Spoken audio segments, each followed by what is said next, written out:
Hello, this is Lena. We're going to do Spellbook of the Lost and Found. We are on Chapter 18. Hazel. Friday, May 12th. Lost. Blue plastic lighter, mug, brown, chipped.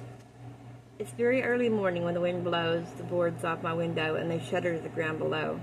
I'm in the last phase of that light sleep that's kind of like an acid trip and the world's not really real. I see my dad at the window. I'm on the first floor. Maybe he's hovering like in those vintage vampire films where you can practically see the strings. Levitating. I go to the window and the floor slopes. There's something wrong with the walls. Probably I'm still dreaming. Probably I'm sleeping through all this. By the time I reach the window, I'm mostly awake. The walls are normal. My dad's not levitating outside my bedroom window. Of course! I start to close the windows and I see a shadow move by the wall of one of the other houses. I freeze. The shadow detaches itself from the blocky black of the space between two houses and walks. Shit. It walks like the shadow of a person across the front of the house opposite ours, just a few yards from where I'm standing. My window's open and the boards are gone. It's obviously now that this house isn't empty. The only light outside is from the moon and the stars, and you wouldn't think that would be enough to see by, but it is. The shape in the darkness turns into a boy.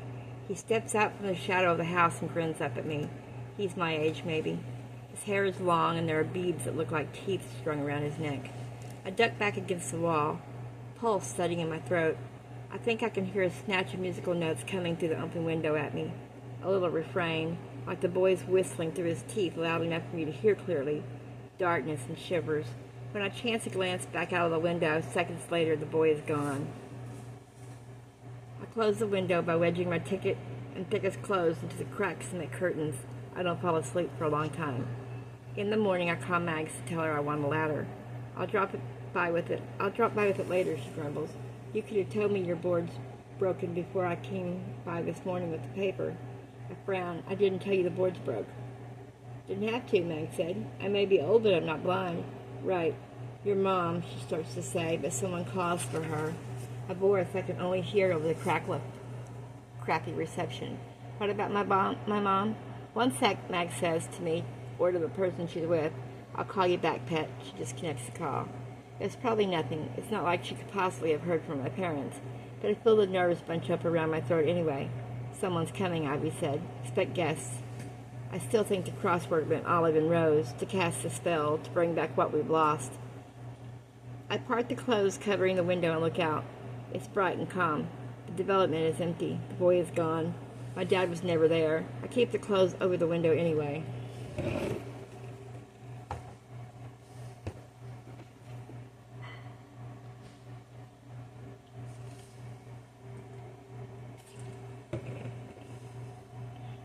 There are flowers on the table when I come downstairs. Like we've got company. The kitchen putting on its best dress, fresh lipstick. Someone has even cleaned the counters. The flowers are roses, thorny and beautiful. Maybe snipped out of someone else's garden. Probably Ivy put them there. Ro and I can't afford to buy flowers now with our parents' credit card not working anymore. I really should tell him about that. It's been 3 days already. I slip out the back door with my tea and walk to the edge of the development that borders the forest. Rowan is sitting on top of the pile of rubble with his guitar. I can hear a few notes of the song he's singing float toward me on the breeze. I climb up carefully, all hands and knees, my mug clinking on the cement and stone and joining. We're far enough from the first set trees of the forest for the sun to shine straight down on us, and I turn to face it and close my eyes. Rowan stops singing and puts down his guitar. Eyes closed, everything orange. I can smell the smoke from a cigarette. I open my eyes to slits and squint sideways at my brother. Since when do you smoke? I ask. Then I close my eyes again in the glare of the sun. Don't tell me you're taking up cigarettes to go with your alcohol problem. Says you, Rowan retorts. Thanks for the heartwarming concern, but I'm fine. I found a packet with 2 cigarettes left in it right here. He flicks open his lighter, clicks it shut again. Figured it was my fate to smoke one of them. They were completely dry and everything. So you're saying you had no choice? Exactly. I side-eye Rowan again, but he looks pretty cheerful this morning. Basking sober in the sunshine with his guitar and a found cigarette. Cap a jaunty angle, king of the rebel heap. He makes me want to draw him. Maybe Max was right. Maybe sometimes people are more interesting than others. Than things. You say there were 2 cigarettes, I said. Weird. I think they might be mine. He hands me one in his lighter. Its silver reflects the sunlight onto my glasses, nearly blinding me. It's heavy in my hand. The credit card was declined the other day, I said quickly, so I won't be able to take the words back. Rowan goes very still. Faulty machine, he says. I tried every shop on the street. I blow on my tea and send the steam wafting away from me like dandelion clocks. It's gone. Rowan takes a deep drag of his cigarette and coughs. Well, he says, it was only a matter of time before they'd cop where we took it. I'll bet that's why they canceled it. They're trying to get us to come back. I shake my head. Do you think maybe we should, Rowan says slowly. Should what? Go back. I can hear my heart in my ears, and it's not beating a rhythm I recognize. We can't stay here forever, Rowan goes on.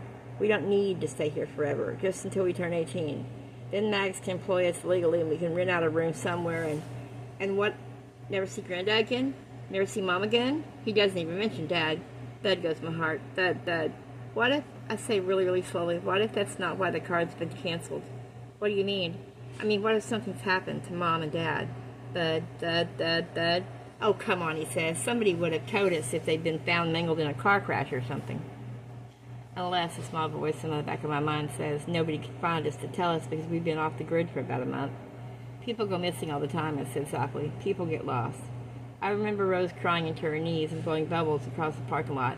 Ivy's right, I think, I say. Someone must have cast that spell at the party last week. Rowan nods. We've talked like this over a few times since I found the spellbook, found it, and then lost it again. We've looked everywhere, it's gone. I met someone on Thursday, I tell him. Someone who needs that spell. I don't say that I need it too, that I need it just as much as she does. I didn't tell her either. She's a friend of Olive's. I add, and Rowan perks up a bit. He probably doesn't even notice it, but I do. So I tell him all about Rose. I tell him that I think what the crossword said last week about expecting guests meant Rose as well as Olive. I tell him I think this means we need to cast a spell. He looks at his hands for a long time. I know my brother. I know what he looks like when there's something he's not sure he wants to say. What? I ask him. Is it that you don't believe in it? Because you said it yourself. Everybody saw something since Saturday. You can't believe Mags can predict the future with the morning crossword and not believe in a spell. It's not that, he says. It's just, you did read it, right? The whole spell? You remember? I nod. I remember it all. It's just that there's a lot of darkness to it, I guess. All this talk of regret and sacrificing blood, I'm just not sure it's such a great idea to put our trust in something that could very well be evil. Evil? You don't know. We don't know what kind of magic it is. What kind of things you have to lose so you can find something else. Rowan, I said, Rose needs that spell. I need that spell, and so does he. He just doesn't know it. I put my cigarette out in the dregs of the now cold tea. Just below us, beyond the low stone wall that borders the development, the woods, something white catches my eye. I clamber quickly down off the rubble and hop over the wall. What's wrong? Rowan calls after me. It's paper tangled up in the leaves. There's a date at the top. Wednesday, May 10th, 2 days ago. Hazel? Rowan asked from behind me. I found something, I call. I think it's out of someone's diary. I never kept a diary. Too many things I don't want anyone to know. They're supposed to be secret, but here I am clutching a whole bunch of someone's private thoughts in my right hand. It's too easy to lose things once they're written down. I came back over the wall and Rowan stands and holds out a hand to help me up. Is it Ivy's? He asked, and his voice is kind of funny. Probably he's worried she's written about whatever's going on between them in her diary. Whatever happened at the party, he's probably worried I'd read it and find out, but it's weird. My stomach doesn't twist with familiar jealousy at the thought of it. For some reason, instead, I think of Rose. It's not Ivy's, I tell him, and I wouldn't read it if it was. Me either, he says defensively. Then I remember waking up in the middle of the night, the whistling boy, his grin, his long hair, the teeth around his neck. I thought I saw someone, I said to Rowan, last night, in the development. Rowan looks at me. Shit, he whispers, his face stricken. I thought I might have been dreaming, I say. It looked like a guy our age. I guess he must have dropped these here. I don't mention how my skin crawls thinking about him. Just keep an eye out, eh? I say instead. Rowan nods. We can't afford to have people nosing around or telling the police. Ivy's in the kitchen when we come back inside. The kettle is singing. The paper is open on the table and the crossword stares blankly at the ceiling. Ivy has the end of a half-melted pen in her mouth, and she grins around it when she sees us. Look what I found, I say, joining Ivy at the table. I show her the diary pages and start to read the words aloud. On the way to the woods on Wednesday, I rolled over a TV remote in the middle of the road. It crunched under my tires, and I spun to a halt. Ash and holly hot on my heels. I kicked into a ditch, not thinking that a small rectangle of plastic could be the start of something. Sounds like a story, Rowan says. He nods at me to read on. Like any teenager's diary, it's mostly about being in love, or lust, I guess.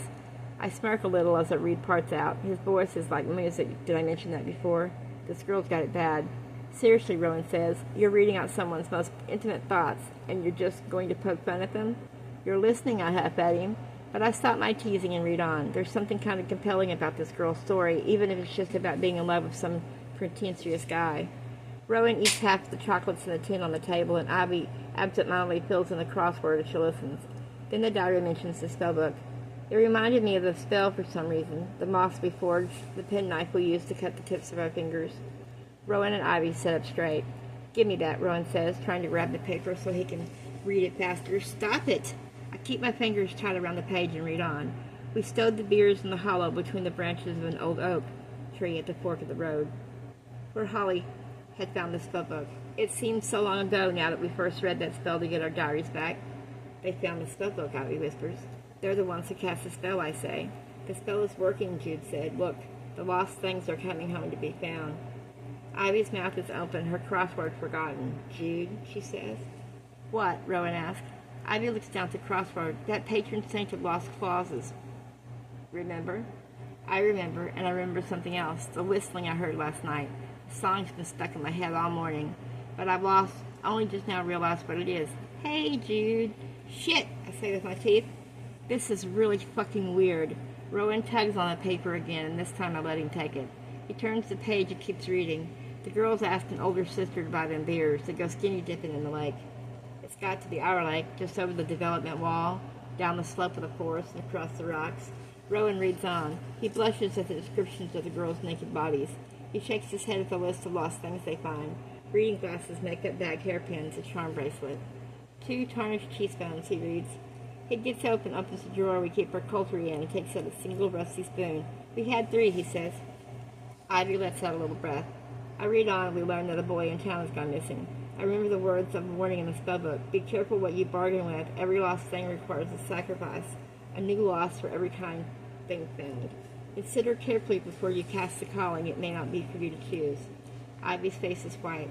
Rowan looks a little shocked. I don't know what to think. I wonder in a crazy kind of way if the spellbook was left there for me to find. My head hurts from hearing all of it. We have to cast that spell, I say. I mean, if we're all losing shit because these girls cast it last Saturday, we need to do it ourselves to get our things back. Hazel, Rowan says like a warning. What? I told you Rose needs it. And it looks like maybe we do too. Or do you want more of your things to go missing because of these girls? It's not like we've got a lot we can afford to lose. Who's Rose? Ivy asks. So I tell her how I think she's one of the guests we were told to expect. I tell her how I think she and Olive are meant to help us cast the spell. I'm not really sure about this, says Rowan. What do you think? I turn to Ivy. Ivy looks from her brother to me. I think you're right. I don't want to lose what I've got. If we can undo what these girls' spell did, I think it's worth a shot. It's decided then, I said firmly, and this time Rowan doesn't argue. Now we just need to find Olive and Rose.